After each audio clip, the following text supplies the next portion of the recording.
Full stop. I'm gonna go into direct questions to everyone, so specific questions. I can start with Abigail. So what emotions or questions tend to appear most often in your work? Well, first off, can I just say, like, this has been such an amazing conversation with all of you ladies. It's like so personally, like, enriching. So thank you guys so much. Thank you, ladies, so much. So what was the question again? What emotions or questions tend to appear most often in your work? I guess one of the biggest questions that appears in my work, that has been appearing in my work, I guess it's very much centered around my identity. So I am a diaspora. I was born in Texas. H-Town.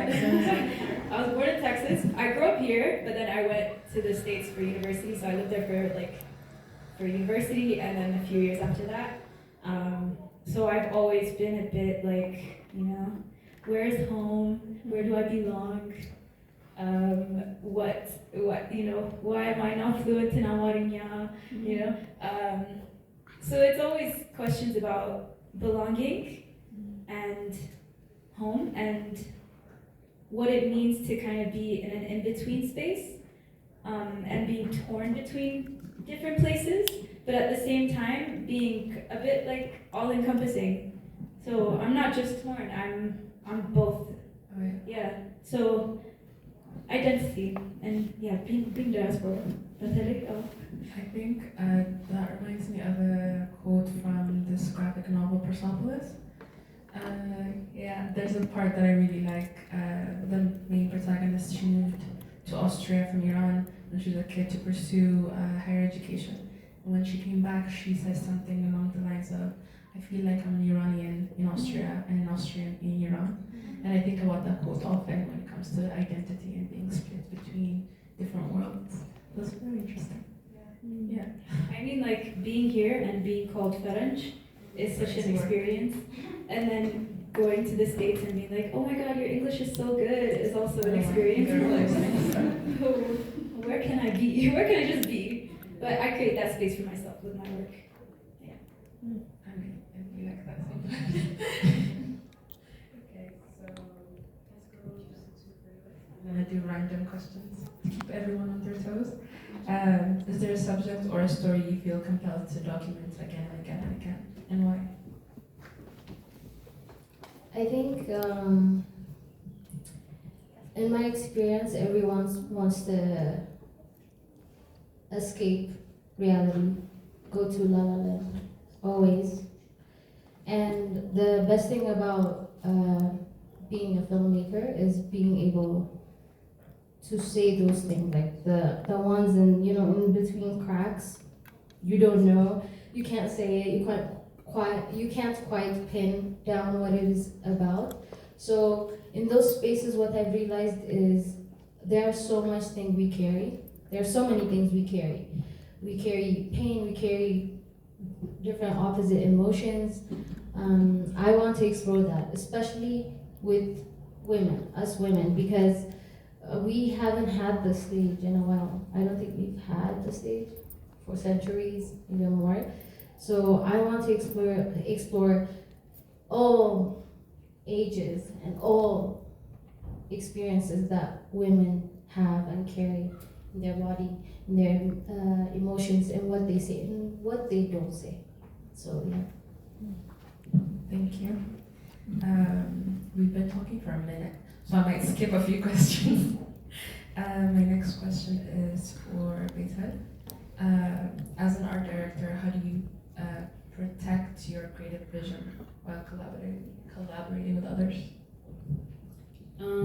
So I think it's really important to keep an open mind when you work with other people, especially synergy. I think that's the most important, because other people's perspectives or point of views or experiences can enrich or even better your own ideas.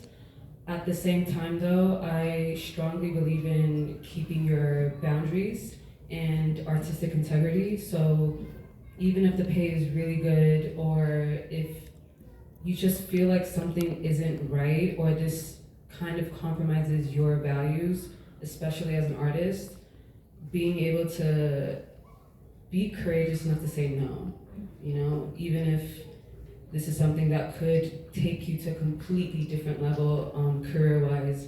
I think it's extremely important, especially in the age of AI, to keep your artistic integrity and just trust that, I don't know, I think honesty will take you further than collaborating with somebody that you don't really have that connection with, or kind of makes you compromise on your values.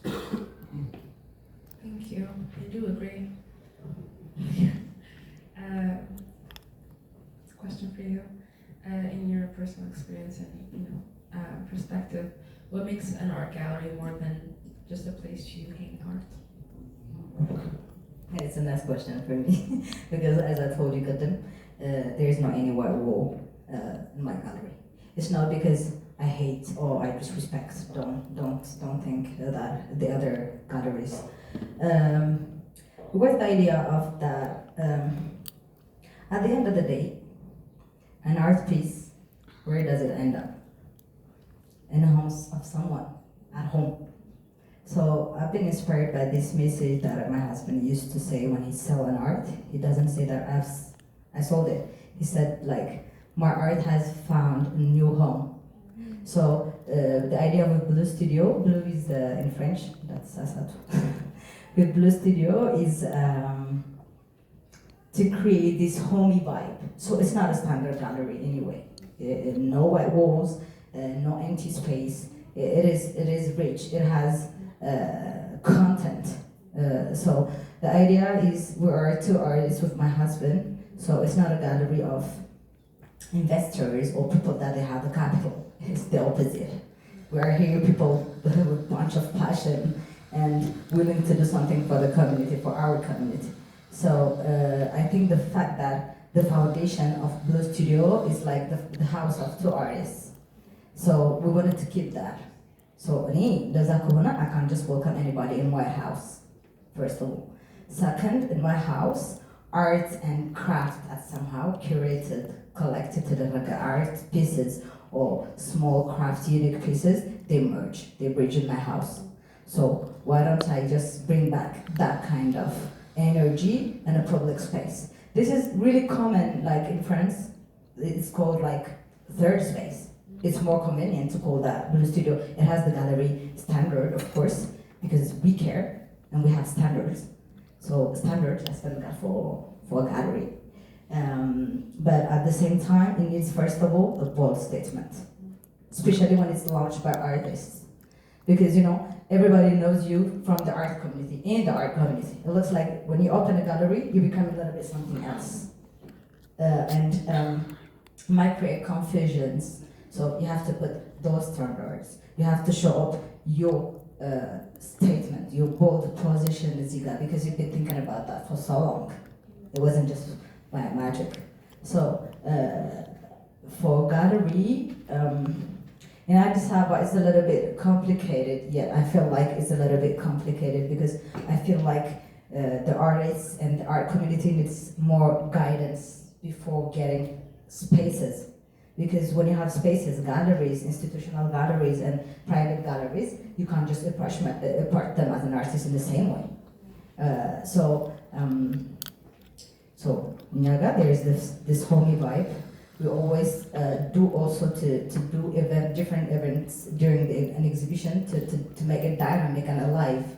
Because if there is something as a curator and a gallery owner that I don't like when I see it another place, it's like this kind of soulless, empty space that sometimes looks like hospital for me. So it was until I'm respecting and admiring those people that they are creating a lot of spaces. For me, what matters is like the gesture also at the same time. Like before the success, the gesture matter to me. So this is a gesture for my community and for myself also. So I'm growing in that gallery because it was based on passion, driven by passion. And I'm learning that it needs standard, that our community needs guidance, really guidance. So I'm thinking about to switch the purpose of the gallery because it has art, youth, and culture. But like the art part, we have started to move it a little bit in a different way regarding what we have been experiencing in our community. So it's going to be more for the guidance, for the master classes, each one teach one kind of energy. Can we just grow up a little bit and not just catch up some standard that some local artists feel like they're really far from it. So I don't know if that answers the question. So I'm gonna go a random toss-up and I'm gonna go to Better.